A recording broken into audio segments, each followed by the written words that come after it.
Learning two languages at the same time, it's difficult but not impossible. In fact, I've learned Chinese and English at the same time, and after some time, I've also added Spanish to the list. But if you don't follow the right system, it's going to be for you very easy to give up and never reach fluency. This is why I'm making this video to share with you my experience learning a few languages at the same time so that you can do this too at home with your target languages. And now, without further ado, let's get started. The first thing that you have to do is to choose your languages wisely. Why I tell you this? Because if the two languages are too similar with each other, you're going to mix them up and it's going to be very confusing and very difficult for you to learn them. For example, while I was in high school, I was learning English and then I also started learning Chinese. By the way, while I was learning Chinese, my English was like very basic. Because basically in Italy, for us, it's a little bit difficult to learn English for the methods that our professors use. So although I was learning English since I was in elementary school, still when I was in high school, I was not able to speak English at all. That is why when I started learning Chinese, for me, it was like two new languages that I both have to learn how to speak them, almost same level.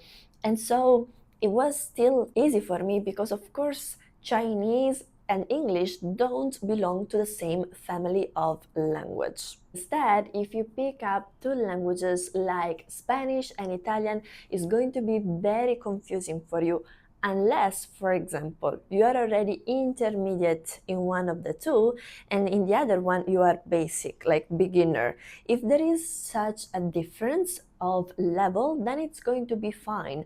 But if you're going to start them from zero at the same time, Spanish and Italian, they are going to eat your brain basically. And I'm telling you this because I'm a native speaker in Italian and I've also learned Spanish. And I'm telling you, although I'm a native speaker, it's already pretty much confusing because sometimes I'm speaking in Spanish and then I ended up saying something in Italian and I'm like, is it actually the same word in Spanish? Because they are too similar. This is why you should be pairing up very different languages together. For example, Arabic and German, or maybe Chinese and French. The second thing that you have to do is that you have to set clear priorities. Now, why am I telling you this? Because of course, maybe you're a student, maybe you have a full-time job, so of course you're not going to have 24 hours a day in order to study languages. And I'm pretty sure that you must have a favorite one between the two languages that you're going to study. So let's say you're going to study Chinese and Spanish. Maybe you want to give more priority to Chinese instead of Spanish. So this is how you're going to do it. You're going to give to Chinese 70% of the time and 30% of the time you're going to give it to Spanish. Of course, if you don't have a favorite between the two, you're going to give more time to the hardest language between the two, in this case, Chinese. The third thing that you have to do is to separate your learning. So for example, let's say you will learn Chinese in the morning because maybe in the morning you are more active, or let's say you are a night owl, then maybe you're going to learn Chinese in the evening because Chinese is more demanding than Spanish. Why do you need to separate them? Because your brain is going to create patterns. Let's say every single morning you're doing Chinese, it's not going to mix it up with Spanish.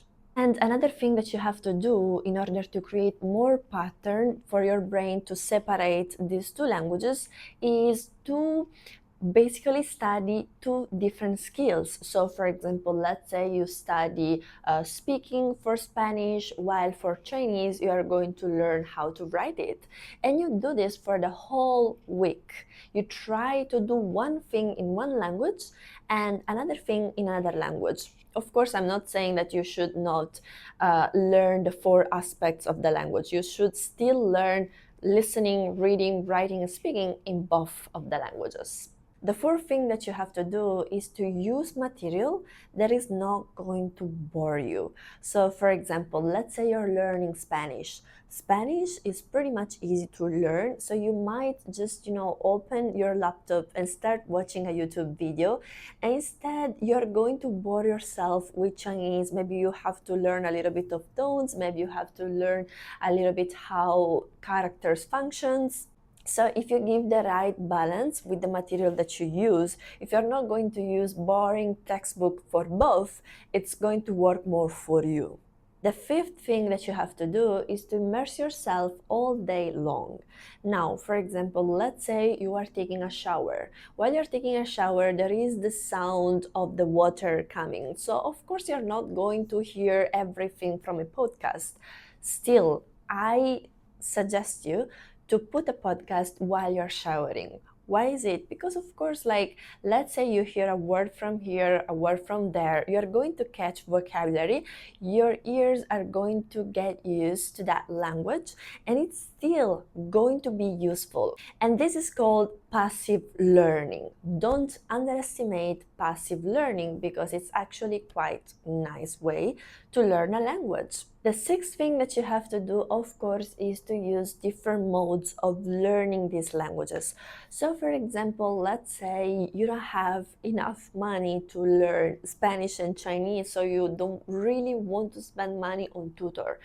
Try to get yourself a tutor for Chinese, like 100% I would suggest you, because I've learned Chinese and I know how hard it can be. So get a tutor for that language, which is going to take you the most time, and try to learn the other language without a tutor. Of course, if you got the money for both, then it might be good to invest on that, but make sure to find the right teacher. And of course, try to journal, try to create flashcards, and let's say you don't really know how to learn a language. I've made a video with 37 tips and methods to learn a language, so you can watch that later. Tip number 7. Since you're learning 2 or more languages, you have to track your progress. Because let's say you study for 100 hours and you have brought that down. I have studied 100 hours for this language, I have learned this, and this, I have finished this chapter of the book, I have watched, I don't know, maybe 10 videos on this language. This kind of things, when you're going to reread them again, you're going to be excited and it's going to bring you motivation because you're going to feel productive. So you definitely have to take a little notebook. I will show you mine. It's basically this one. You buy something like this, you can write things inside. For example, for me, in order to learn Spanish, I listen to a podcast and then I write down all the words here like this. You can see how this helped me a lot, because then I watch this thing and I'm like, wow, I've listened to this much of podcast. And of course, try not to overload yourself, because at the end of the day, we're talking about memorizing those words. Let's say you study, I don't know, 50 words per day and you don't really study well. Of course, you're going to forget them like this. So you have to study plus review. Of course, I have to tell you that if you study 2 or more languages at the same time, progress will be slower. So if you can, what I would advise you to do is to first master a language, at least speak it at an intermediate level, try to reach fluency, and then try to add another language. Like this is much, much better. Because if you will be slow in having progress, you will be actually not motivated anymore and you will end up giving up. For me, I didn't give up learning Spanish because it's actually something that I'm very interested about. I didn't end up giving up in Chinese because I was there in China learning with my Chinese professors. And of course, it's not even an option giving up in English, because English is the language that everybody should speak in the world. So, for example, this is why I was telling you before that having a teacher for Chinese might be something that might help you to reach fluency, because you know that you're paying somebody and you don't want to waste your money. So, you're going to show up. You're going to be like, okay, I have to do this. You're not going to be like, at home studying alone. Let's say you come back home and you're like, oh, I prefer scrolling on my phone instead of actually learning Chinese. No, because you have to show up for that class and you're going to learn it. But of course, you have to give it time.